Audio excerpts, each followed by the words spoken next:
I have been talking for weeks about the new Stardew Valley update. We've covered the new farm, new secrets, and so much more. But now comes the most important news of all. Our favorite farmhouse has been blessed with new renovation options, over 200 new furniture items, and of course, we have the brand new Meadowlands Farm. Now is the perfect time to transform your filthy, undecorated farm to a beautiful, thriving success. I've put together my collection of awesome decorating tips and tricks, so sit back, grab a snack, and enjoy. I would also love to see your best farm layouts, so be sure to join the Discord in the description below to show off your best designs. Once the majority of the farm has been cleared, there's one thing I always do before anything else. I establish a flow to the farm by placing flooring as soon as possible. My paths flow from the mountain entrance, past the farmhouse, to the bus stop entrance, all the way to the center sap forest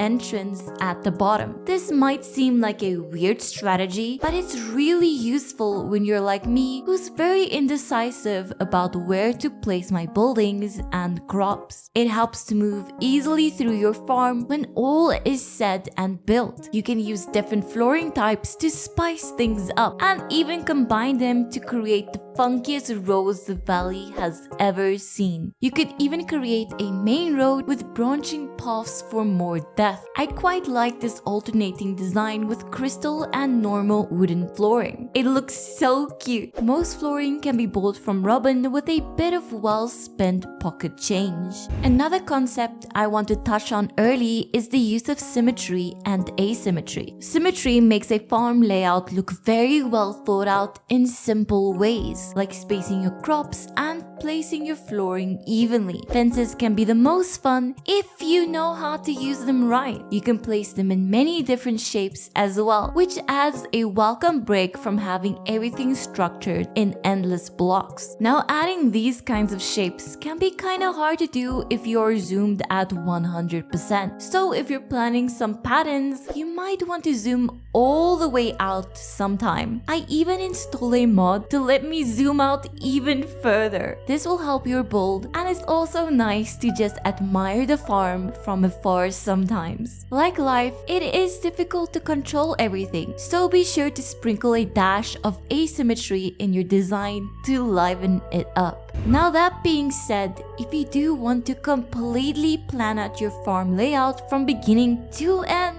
I would very much recommend using this website. Here you can plan where to put all your buildings and crops without having to buy them first. You can build towards an already planned design that can really help you if you're decisive about placing stuff in the moment. Although there is always a chance that you'll abandon the design halfway through in search of some asymmetry. It's a blueprint to work off of, or even just a welcome guide when you're feeling unsure. And finally, decorating a whole farm at once can seem very daunting, but that's why I found it the best to do a little part at a time. In the Meadowlands, I started with this little corner by the cave, and it just grew from there. Pick a spot and put some time out at least once per week to beautify your home, and you will see your beautiful farm coming together right in front of your eyes. As a bonus, it won't be so overwhelming to find the perfect layout since your farm is growing alongside your designs. Now that we went through all of that,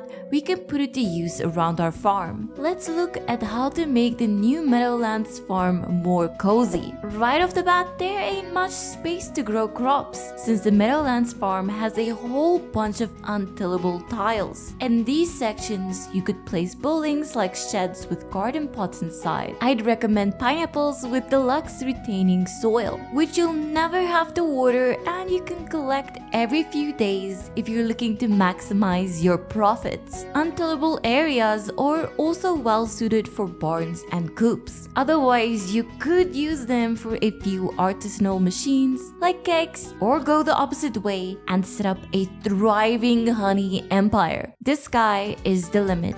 You can use the crop spacing method to make your fields look more aesthetically pleasing as well. You can even use fence posts in between crop plots to make it look cute. On this farm, I decided to use the full amount of space by going for a mix of animals, a few essential crops, and a scattering of buildings. The Meadowlands Farm has space for more crops, but I was set on making my fat profits from my animal products. If you want more room for decorating, I'd say less than 25% of your farm should be used to grow crops.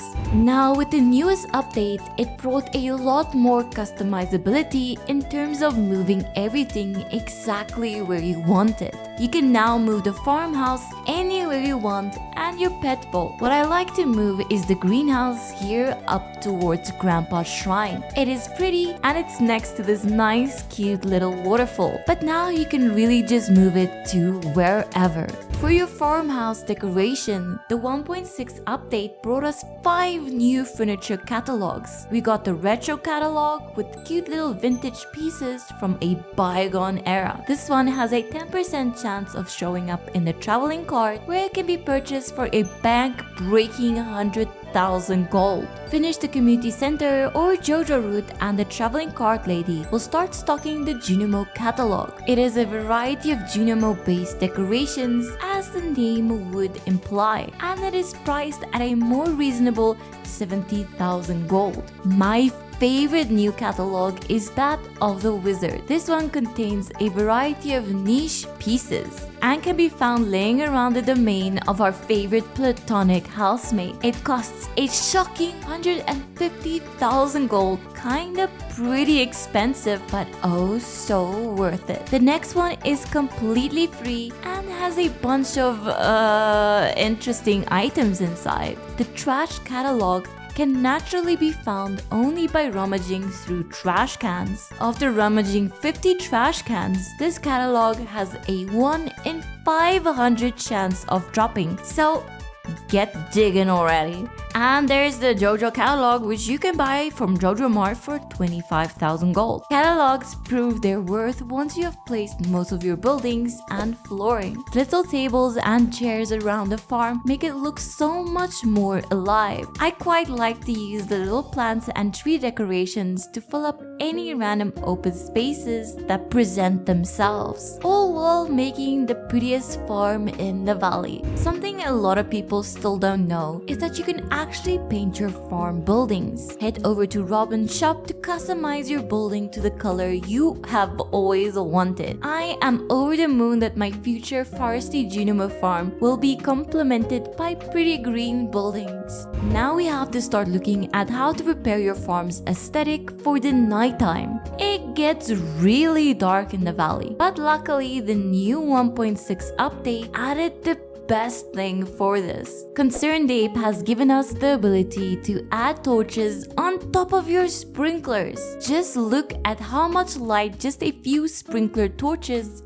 can generate. You can also place torches on top of fences. You can buy light source recipes from Robin and fill your farm with well-placed torches and sconces. You could also place torches behind things to illuminate them without having the torch visible, and this works especially well behind trees and bushes. Use these and other little tricks to turn your farm into a well-lit paradise. In the latest update, we also got an amazing improvement for signs. There's now a sign that you can put text on them. Use this next to crops to organize your fields. Add sheds so you can easily remember what's inside, which of course also works very well for chests. These signs are super cute, but it's a little expensive to craft. You can also place dark signs on fish ponds to show what fish are in them. This is also very cute and makes it a little bit more organized when you start building your fish pond empire. And that's it for today's video. I hope these tips and tricks will help you build a beautiful farm, and don't forget to join the Discord to show off your awesome layouts. Anyways, I will see you in the next video.